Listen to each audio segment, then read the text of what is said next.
नमस्कार, मैं हूं आशुतोष और आप देख रहे हैं सत्य हिंदी। सत्य हिंदी के विशेष कार्यक्रम श्रवणगढ़ की खरी खरी में आपका स्वागत है।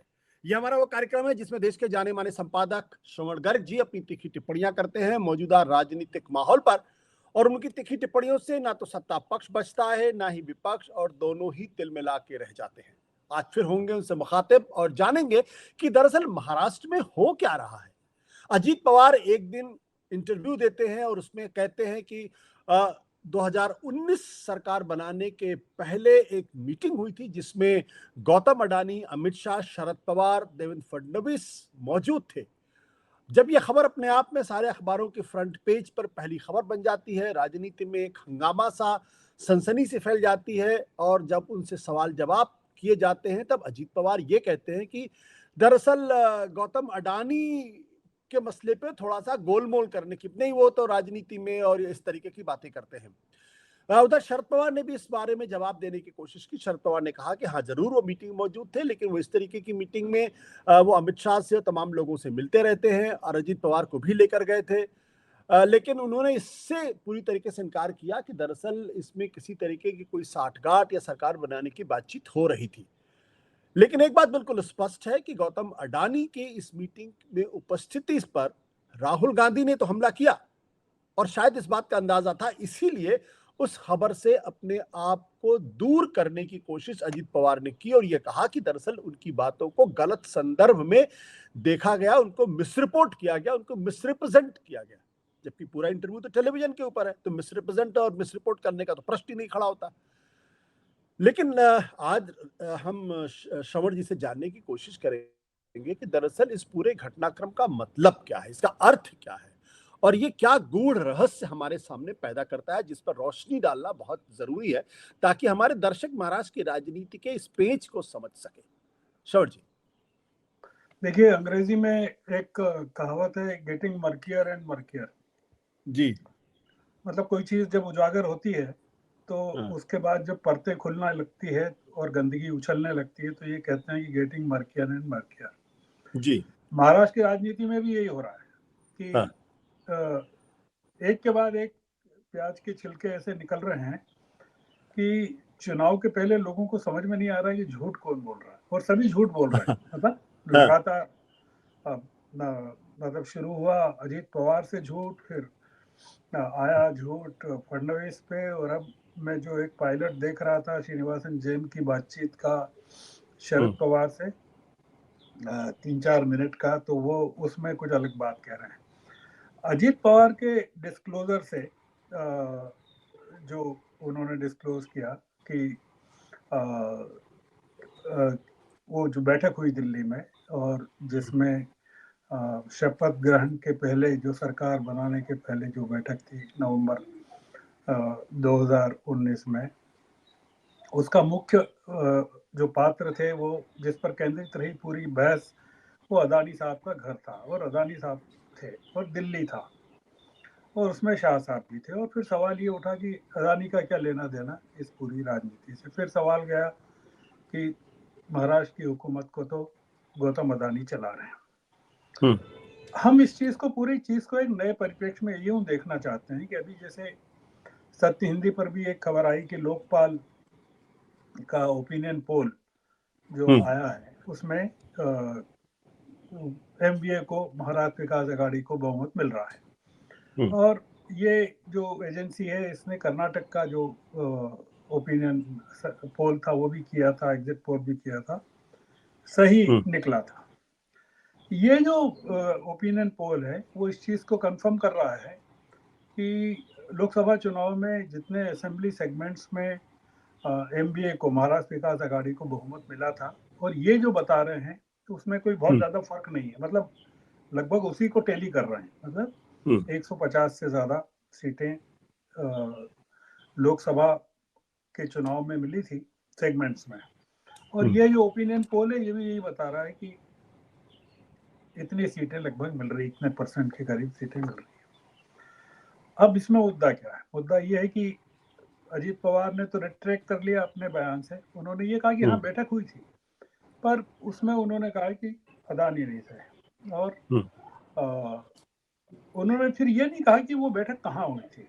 वो हम्म, मतलब ऐसा लगता है कि ये जो सब कुछ चल रहा है, ये कोई बड़ी स्ट्रेटेजी का हिस्सा है, बड़ी योजना का हिस्सा है, जिसके पूरे रहस्य अभी खुलना बाकी है और वो शायद हो सकता है खुले भी नहीं। जब तक कि महाराष्ट्र में कोई सरकार नहीं बन जाती है, तब तक हम्म, इसके पत्ते खुलेंगे नहीं, क्योंकि इसके हम्म, जो 3 पात्र हैं, 4 पात्र जो हैं, वो चारों अलग-अलग ज़ुबान बोल रहे हैं। इसमें जो चीज़ नज़र आ रही है, वो जो दिख रहा है, बिटवीन द लाइन्स जो हम पढ़ पा रहे हैं, अलग-अलग इंटरव्यूज़ में पढ़ पा रहे हैं। जैसे आज फ्री प्रेस जर्नल में फडणवीस का इंटरव्यू भी है और शरद पवार का इंटरव्यू भी है, और फिर मैंने कहा कि श्रीनिवासन जैन का एक पायलट मैंने हम्म, अर्ली मॉर्निंग देखा था 3-4 मिनट का, उसमें शरद पवार से बातचीत का कुछ अंश दिखाया गया था। इसमें जो कुल मिलाकर नजर आता है वो ये आता है कि किसी भी तरह से महाराष्ट्र विकास आघाड़ी को सत्ता में आने से रोकना है, जो मुझे एक गंद सी नजर आती है। और उसमें भी ये है कि उद्धव ठाकरे को मुख्यमंत्री पद की शपथ बनाने से रोका जाए, क्योंकि वो अगर उद्धव ठाकरे बनते हैं तो वो जो है अडानी के जो इंटरेस्ट हैं और उद्योगपतियों के इंटरेस्ट हैं, उनके लिए वो डेट्रीमेंटल या घातक सिद्ध हो सकते हैं। और इसलिए अजित पवार ने अपने एक तीर से दो निशाने साधे गए लगते हैं। हम्म, एक तो ये कि एमबीए को, महाराष्ट्र विकास आघाड़ी को उद्धव के ठाकरे के नेतृत्व में उसको सत्ता में आने से रोकना। दूसरा ये कि अगर शरद पवार का व्यापक सपोर्ट मिलने वाला है एमबीए को, तो उसको कैसे, उसमें कैसे सेंध लगाई जाए। जैसे उन्होंने ये कहा कि हम तो जो होता है वो लीडर जो कहता है वो करते हैं। और शरद पवार से भी जब पूछा इस बारे में उस पायलट में, तो उन्होंने कहा कि हाँ, वो लीडर वो जो कहते हैं वो पूछते ही हैं, करते ही हैं। तो इसलिए एक तो मुद्दा ये कि अगर वो उद्धव ठाकरे को कैसे सत्ता में आने से रोका जाए, क्योंकि उद्धव ठाकरे ने घोषणा कर दी है और आदित्य ठाकरे ने भी घोषणा कर दी है कि वो अगर सत्ता में आए तो धारावाहिक का प्रोजेक्ट भी स्क्रैप कर सकते हैं। और चूंकि अजीत पवार ने सरकार गिराई है, तो अजीत पवार के खिलाफ जो जो भी कोई मामला है, अगर इरिगेशन का कोई है या और कोई है, तो उसमें हो सकता है कि वो जांच भी बिठा सकते हैं, क्योंकि बदले की जो राजनीति है महाराष्ट्र में बहुत जबरदस्त तरीके से चलती है। दूसरा ये कि जो शरद पवार हैं, वो पहले दिन से, अगर आपने देखा हो कि महाराष्ट्र विकास आघाड़ी की बैठकों में भी हम्म, जब कभी ये सवाल आया कि मुख्यमंत्री कौन बनना चाहिए, तो उनसे ये पूछा गया तो वो इस चीज के खिलाफ थे कि उद्धव ठाकरे को मुख्यमंत्री पद का चेहरा घोषित किया जाए। क्या कारण हो हम्म, सकता है?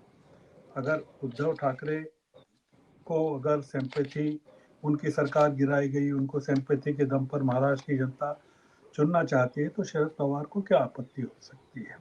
तो हम्म, शरद पवार शुरू से खिलाफ हम्म, नजर आए, मतलब जो हम्म, अब इसमें यह है कि पूरे के पूरे एमबीए की स्ट्रेटेजी को या एमबीए के पूरे प्रोस्पेक्ट्स को सेबोटाज करने का जो प्रयास चल रहा है, उसको कैसे रोका जा सकता है?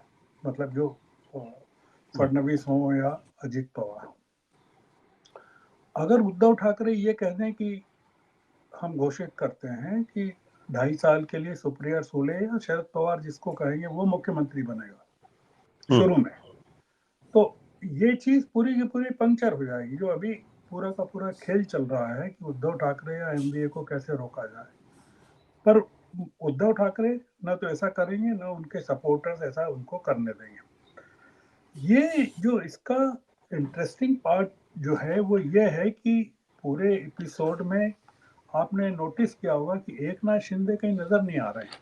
वो उनका कोई आपको बयान नजर आ रहा हो या उनकी रिएक्शन नजर आ रही हो, ऐसा कुछ नजर नहीं आ रहा है।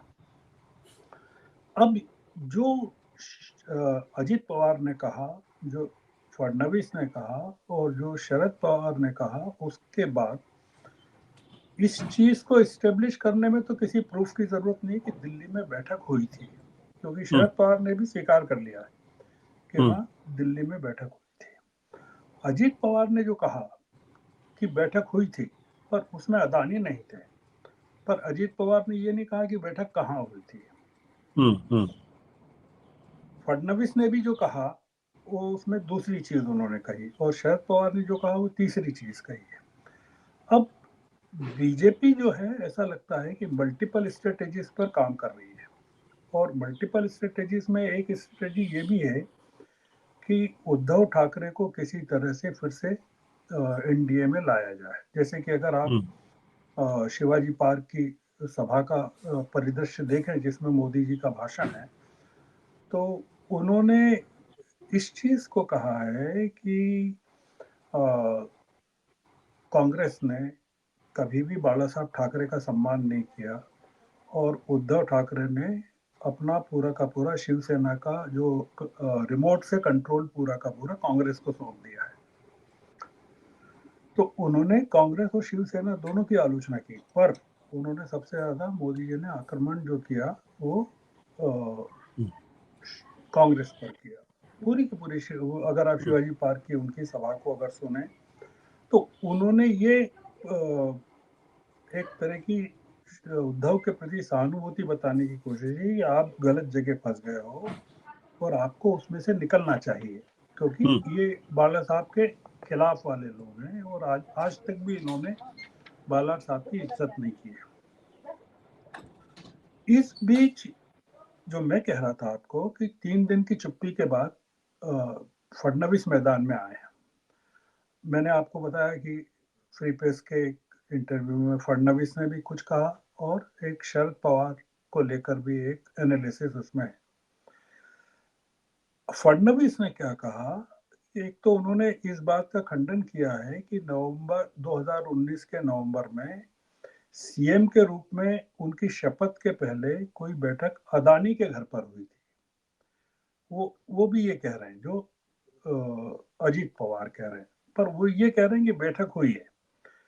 एपी ने, जो अजीत पवार हैं, वो उन्होंने अपने खंडन में सिर्फ इतना कहा कि बैठक में अदानी नहीं थे, पर उन्होंने ये नहीं कहा कि बैठक कहाँ हुई थी। फडणवीस ने आगे ये कहा है कि जो बैठक हुई थी उसमें शरद पवार थे, अजीत पवार थे और अमित शाह थे, और उस बैठक में विचार शरद पवार के इस सुझाव पर हुआ कि महाराष्ट्र में राष्ट्रपति शासन लगा दिया जाए, ये फडणवीस ने कहा। और फडणवीस आगे कहते हैं कि पवार साहब इस अपने सुझाव से पीछे हट गए। अब मुद्दा क्या है, जो अजीत पवार ने पहले कहा और देवेंद्र फडणवीस अब जो कह रहे हैं, उसमें जो नजर आ रहा है वो ये नजर आ रहा है दोनों के उद्देश्यों में कि शरद पवार को कैसे कमजोर किया जाए। फडणवीस शरद पवार के की भूमिका या प्रस्ताव के बारे में जो कह रहे हैं वो सब कुछ जानते हुए भी कह रहे हैं। मतलब महाराष्ट्र की पूरी जनता को ये पता है कि बैठक में ये तय हुआ कि उन्हें सीएम के पद पर, और जो बैठक हुई अदानी के साथ हुई, अदानी थे कि नहीं वो एक अलग मुद्दा है, पर जो बैठक में तय हुआ और अजीत पवार के मुताबिक जो बैठक में तय हुआ कि उसमें सीएम के पद पर फडणवीस को शपथ लेना है और डिप्टी सीएम के पद पर अजीत पवार को शपथ लेना।